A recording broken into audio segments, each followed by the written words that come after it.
When my mom was a little girl, she heard this wild rumor that she comes from a family of witches. So naturally, like any sane person, she wanted to get to the bottom of this. She graduated college with honors and went all in on studying the supernatural in a more scientific way. And her big takeaway was that the supernatural is real. We just need the right means to connect with it. But even though Mom became super famous for her groundbreaking work, she still couldn't figure out if our family had any connection to witches. She was so obsessed with finding the answer that she neglected everything else, which didn't sit well with Dad. They fought all the time, and eventually, he had enough and left. Soon after, Mom realized she was pregnant with me. So she dropped her research, moved into her childhood home with Aunt Jessie, and became the most devoted mom ever. But the second I started high school, she drove right back into her witch hunt. She even had this creepy little office where she kept all the souvenirs from her years of research. And Aunt Jessie absolutely hated that place. Oh my God, Kara, who gave you that awful haircut? Mom did. What's wrong?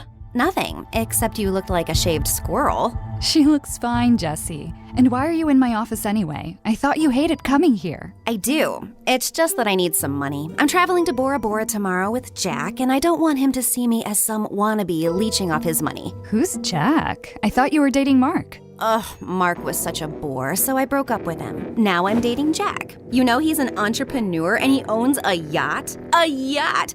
Only 1,000% of the world population own a yacht, and Jack is one of them. Now, if you're done interrogating me, can I have some cash? Aunt Jessie was Mom's twin sister, but unlike Mom, Jessie was a total free spirit.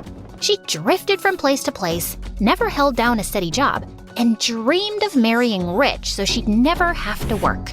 Mom thought Jessie was a total flake, and for Jessie, Mom was one science experiment away from turning into a mad scientist. So, obviously, they never got along, and life went on. Until one day, everything changed. Yeah, we say that a lot around here. Just like we keep asking you to like and subscribe.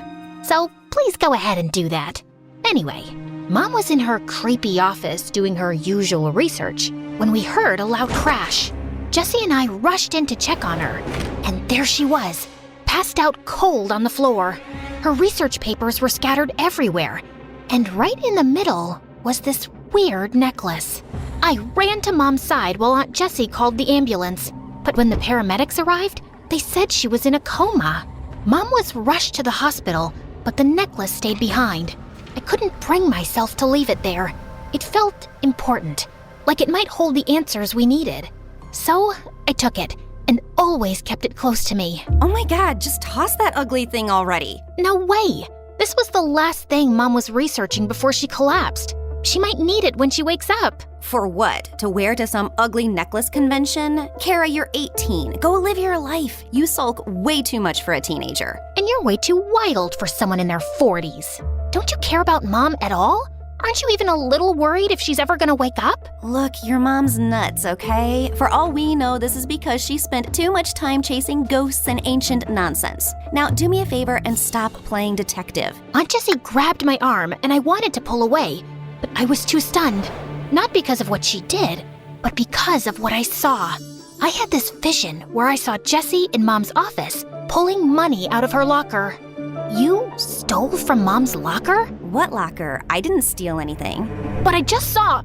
I grabbed Jessie's arm again, and just like before, I saw her in Mom's office stealing money. I was trying to make sense of what was happening, when suddenly, my eyes fell on the necklace in my hand. I kept it down and touched Jessie again, and nothing. No visions this time. Could this necklace actually be showing me something? Oh no, you've got that look. The same one your mom got whenever she went on about ghosts or spirits or whatever nonsense she wasted her life chasing. Jessie kept groaning about something, but my brain was stuck on the fact that the necklace actually had powers. Every time I held it, these weird flashes would hit me.